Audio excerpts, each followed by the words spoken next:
Hi, I'm going to be talking about postpartum changes and nursing care, and I will do this in 3 screencasts. So in this first one, I'm going to talk about postpartum changes. Just as the prenatal and intrapartum periods brought physical and psychological changes and adjustments, the postpartum period does too. And so you need to know what's normal so that you can recognize abnormal and when something is causing trouble. So the puerperium is defined as the 6-week period after birth during which the woman's body is returning mostly to its pre-pregnant state. The true postpartum period for women may last between 9 and 12 months as the woman adjusts psychologically, emotionally, and physically. But by definition, the 6-week period after birth is the puerperium, and that's when many of the physical adaptations from pregnancy revert back to a non-pregnant state. Involution is another new term, and this refers to the uterus shrinking down to a pre-pregnant size. We measure it in finger widths using the umbilicus as a reference. So what we're feeling for is the top or the fundus of the uterus. I showed you pictures of that when we were measuring the height of the fundus during pregnancy to see if the pregnancy was proceeding normally. Now we're measuring where the fundus is to determine if her uterus is shrinking back down the way that it should be. It is going to shrink down faster in primips because the muscles in the uterus have not been stretched out before more than once, and so they shrink back down a little quicker. At the time of delivery, right after delivery, it's usually at the level of U or the umbilicus, or sometimes a +1 finger breadth above. But after that, it should be at U or below, and we expect it to drop about 1 finger width a day. Now that's variable, depending on if it was a large baby, how many times her uterus has been stretched out with childbirth, with pregnancy.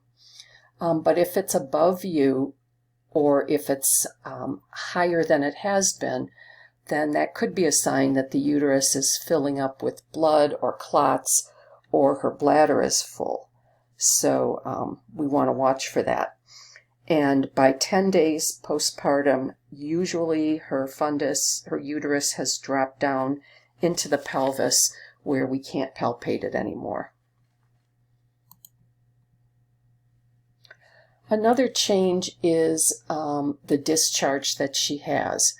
So her uterus will be discharging tissue or debris from the decidua or the lining of the uterus, and there will be some blood as well. If you picture the size of the wound inside her uterus where the placenta was, that's a pretty large wound, and it takes a while for it to clot and heal completely. So we expect some bleeding the first few days, and then we expect it to taper off. So some other new terms. The discharge that we see for about the first 3 days is called rubra, and that's a red, bloody discharge, may have some small clots, and it shouldn't be any heavier than a normal menstrual period. After about day 3 or so, it should get lighter and pinker, kind of like the picture of the pad that's second from the right up in the top of the screen, and that's called serosa, and it's a pink or tan color, kind of like a menstrual period that's tapering off. And then from about day 10, and it can last up to 6 weeks, is a clear white discharge, and that's called alba.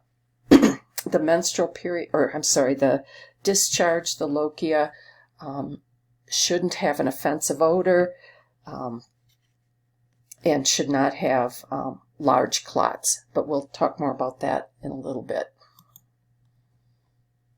The placental site, like I said, is a very large wound, and we want the placental blood vessels to compress and thrombose and heal. So it's like putting pressure on the wound. We want the uterus to stay contracted to put pressure until that wound is able to heal.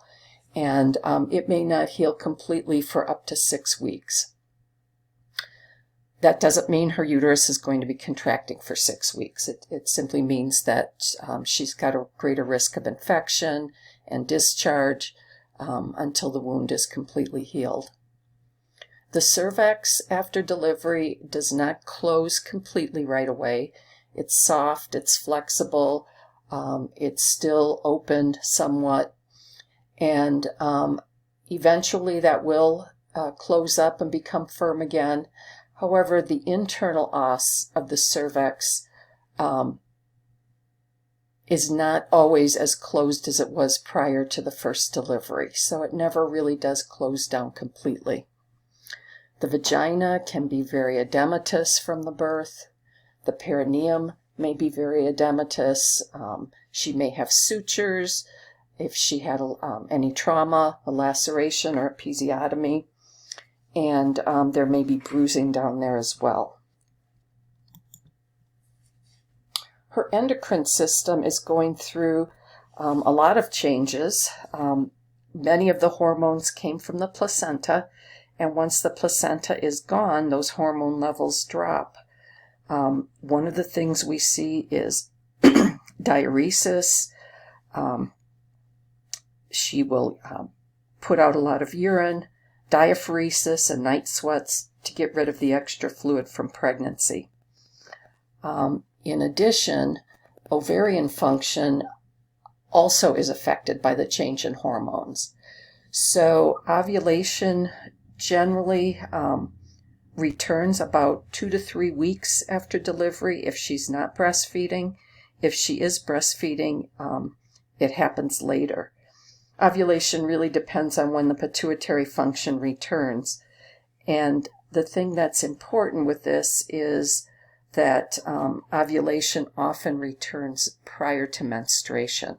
So she needs to know that just because she hasn't started menstruating, that doesn't mean she's not ovulating, and she can still become pregnant again if she's not using some contraceptive form, if she's sexually active. So if she is breastfeeding, her menstruation may not return for several weeks longer, or it may not occur until after she's done weaning the baby. But again, that doesn't necessarily mean she's not ovulating. Her breasts are still bigger because of the increase in blood vessels, the increased size of the glands and ducts. That all happened during the pregnancy. There's also increased connective tissue and fat cells, and we will talk about engorgement in a little bit. That's what happens when, usually about 3 days after delivery, when the woman's milk comes in. But we'll talk more about that.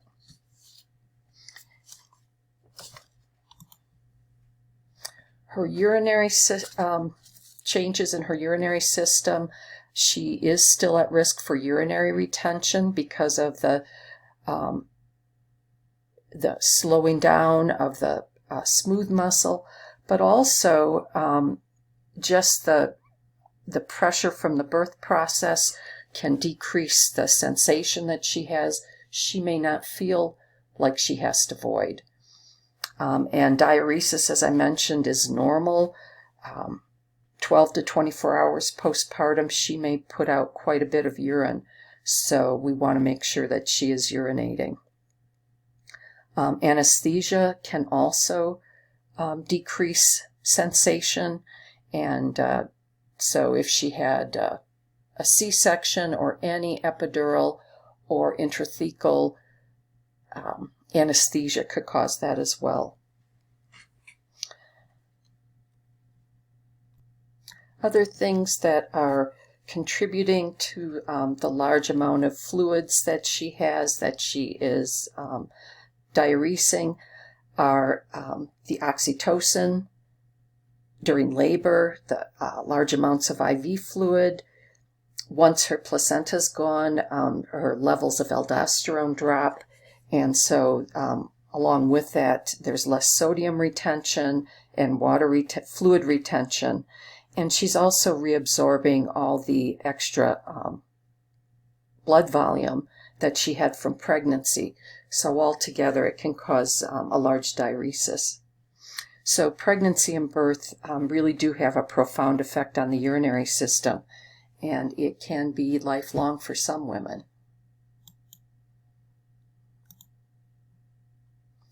The GI tract, she still has the decreased motility and abdominal muscle tone from the pregnancy. If she had opioid analgesics, that also can contribute to that. And so there is a risk for constipation and an increased, possibly increased passing of gas. She may not have been expecting that.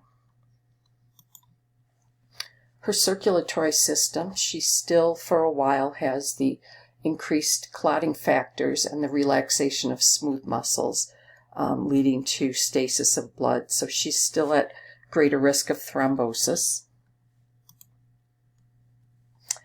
And some of her lab values. We talked about some of the changes in lab values during pregnancy.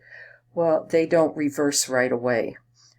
The amount of blood volume will start decreasing and usually is back to normal by about 4 weeks postpartum. The clotting factors, the increased fibrinogen, will remain elevated for 2 to 3 weeks postpartum. And the white blood cells that were elevated during pregnancy and birth will also stay elevated for 2 to 3 weeks. Hematocrit and hemoglobin looked artificially low during pregnancy, and they actually may, those values may increase slightly postpartum because of hemoconcentration due to the diuresis that's going on. So it complicates using these values diagnostically during the first few days postpartum, and we have to look for other signs, which I'll talk about during my screencast on postpartum complications. The muscular system, the rectus abdominis muscles separate during pregnancy to accommodate the growing uterus. And you can see in the picture where those muscles are and how they separate. For some women, this separation can be very small, the width of a finger, and for some women it can be quite wide. It just depends. And you can have her put her chin to her chest while she's laying down and see, how wide that is. And sometimes you see her abdominal contents actually pooch up out of that separation. Also, one of her pregnancy hormones is relaxin, so her joints were relaxed during the second half of pregnancy, and they still are. So she needs to be careful about lifting heavy objects. Her pelvic floor muscles also have relaxed during the delivery and been stretched out. So she is at a greater risk of uterine prolapse, both in the postpartum period, and really it can be lifelong as well. So I've got Kegel exercises there, or Kegel exercises, it's pronounced, but we'll talk about that more later.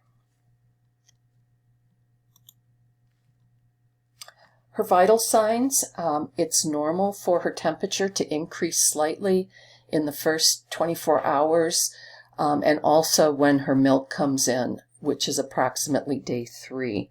So a temperature of, it depends on the facility, but we'll say up to 100.4 is still considered normal. Birth is a stressful event, and an increased temperature is just an immune response to the trauma that's been occurring. So that's why we expect that. She may be bradycardic the first 6 to 10 days because there's less cardiac strain as her blood volume is higher, because it's not perfusing through the placenta. Her heart rate will go down. And her blood pressure is still a very important vital sign that we're looking at. We want to watch it closely. It should stay at baseline, as it did throughout pregnancy. The preeclampsia that I've mentioned, and you'll hear about more in a future lesson, which is very dangerous for some women. 25% of preeclampsia occurs during the postpartum period, that first 6 weeks. So we still want to watch that very carefully. And that is it for this first part of the lesson.